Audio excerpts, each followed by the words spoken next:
अब इस लेक्चर में हम अपने प्रीवियस लेक्चर्स को कंक्लूड करते हैं, जिसमें मैंने बताया था कि इवेंट्स जो कि सोशियोलॉजी को एज अ डिसिप्लिन बनाने में हेल्प करता है। तो चलिए पहले कंक्लूड करते हैं।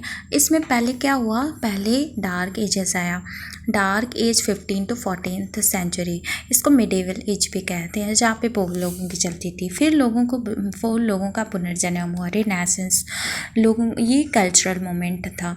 लोगों का अपने क्लासिकल मैन्युस्क्रिप्ट पे ज़्यादा ध्यान था और अपने मैन्युस्क्रिप्ट को पढ़ा, आर्ट लिटरेचर का बहुत ही ज़्यादा विकास हुआ और ह्यूमनिज़्म पे फोकस किया रिनेसेंस में। देन धीरे धीरे जब ह्यूमनिज़्म पे फोकस किया तो वो धीरे धीरे इंडिविजुअल पे फोकस किया, दैट कॉजेज द मॉडर्निटी। मतलब फिर मॉडर्निटी आई। मॉडर्निटी मतलब कि लोगों में सोच में अब इनलाइटनमेंट मतलब कि वही बात हो गई। मॉडर्निटी कुछ चेंज टाइप का, ट्रेडिशनल से कुछ चेंज लाना ना, तो वही इनलाइटनमेंट हुआ। मतलब कि लोगों को बुद्धि आई 17 से अप्रॉक्सीमेटली ना 18th सेंचुरी तक में इनलाइटमेंट। ऐसा कुछ नहीं है कि दोस्तों यहाँ पे मैंने कंपार्टमेंट डिवाइड कर दिया है तो इतने ही के बीच में था, मतलब 15 से 14 से, ऐसा कोई कंपार्टमेंट टाइप का नहीं है।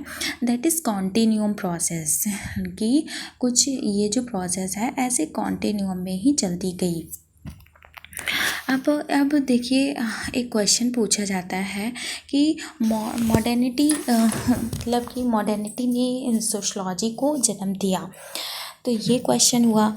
एक और भी क्वेश्चन पूछे जाते हैं, जैसे एक मिनट, जैसे क्वेश्चन पूछा जाता है कि sociology is a by product of modernism.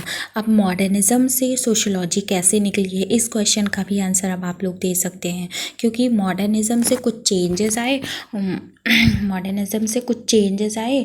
ये सारे चेंजेस आए और इस चेंजेस से कुछ इधर प्रॉब्लम आए। ये सारी प्रॉब्लम हैं और ये प्रॉब्लम्स का सल्यूशन देने के लिए इन प्रॉब्लम्स का सल्यूशन देने के लिए एक डिसिप्लिन होना चाहिए था।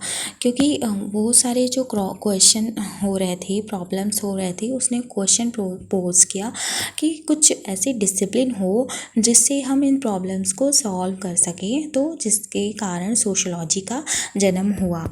जैसे ये देखिए, कुछ मॉडर्निटी ने कुछ पॉजिटिव इफ़ेक्ट किया, कुछ नेगेटिव फॉल आउट्स हुए। तो पॉजिटिव में कुछ जैसे इंडस्ट्रीज़ आई, मिडिल क्लास हुआ, सेकुलरिज्म आया और डेमोक्रेटिक कुछ वैल्यूज़ आई, लिबर्टी, फ्रेटर्निटी। और ये देखिए industrial revolution, commercial revolution, banking, mode of production कैसा था। अब ये जो मोड ऑफ प्रोडक्शन है वो अभी आपको समझ में नहीं आएगा, ये आगे के चैप्टर्स में ये मैं बताऊंगी कि मोड ऑफ प्रोडक्शन कैसे है, क्या होता है। ओके, अब इन सब से क्या हुआ, इन सब से प्रॉब्लम आई। प्रॉब्लम कहाँ है, ये है प्रॉब्लम। तो अब इसी प्रॉब्लम का सल्यूशन ढूंढना है। मॉडर्निटी से चेंज आया, चेंज से प्रॉब्लम आई, प्रॉब्लम से सल्यूशन ढूंढने के लिए एक डिसिप्लिन लाना पड़ा। अब क्योंकि अब जैसे साइंस में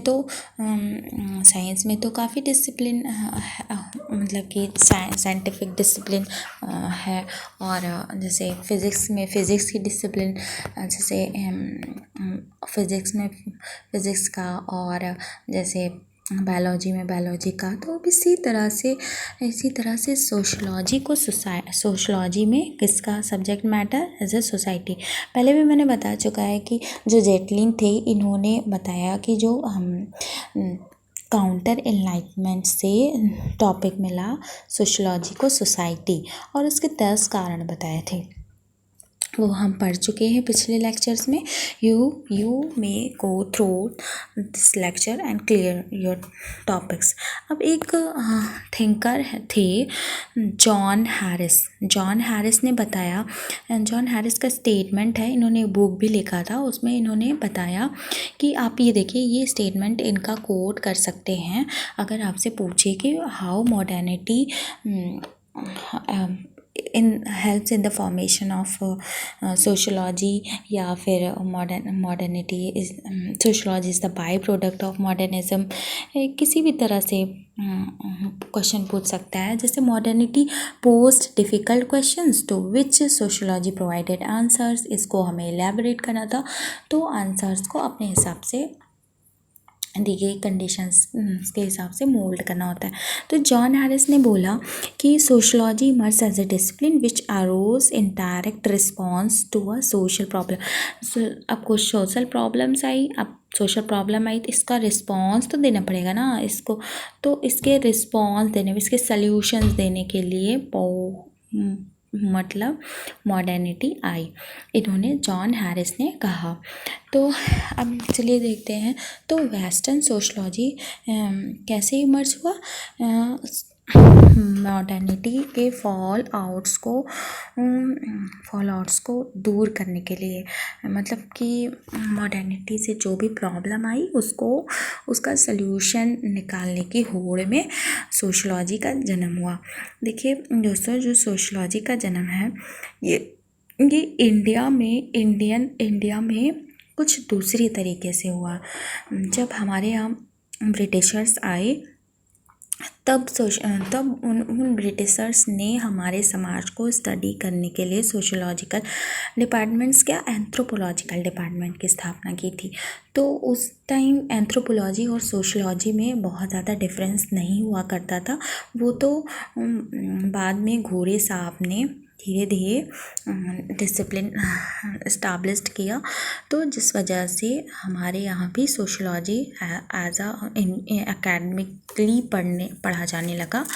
तो अब इसमें क्या है कि ये हम कंक्लूड कर सकते हैं कि हाउ मॉडर्निटी ने कैसे हेल्प किया सोशोलॉजी को डिसिप्लिन बनाने में।